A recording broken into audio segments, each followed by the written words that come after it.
for a pleat, I've gone and I've marked a line here, which is perpendicular to the top, so parallel with the inside of the pleat, and the other side of the pleat here, and I've pinned them together.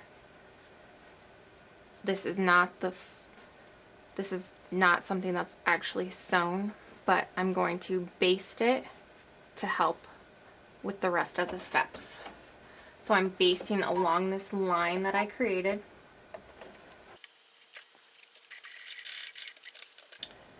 So I have my basting stitches.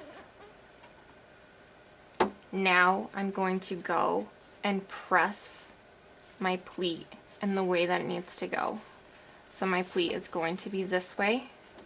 So I'm going to go and press so that it's turning this way. I've pressed my pleat so it's going the direction that I need it to go. Now I'm going to stitch over the top.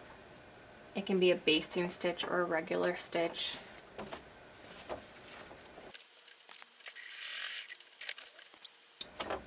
So now you have that holding the top.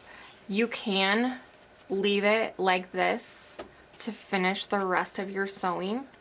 It can help make things a lot easier, or you can go and remove all your basting stitches now.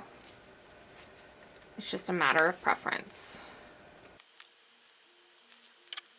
Once you have all your basting stitches removed, it's just a nice pleat. The basting stitches just make it a lot easier.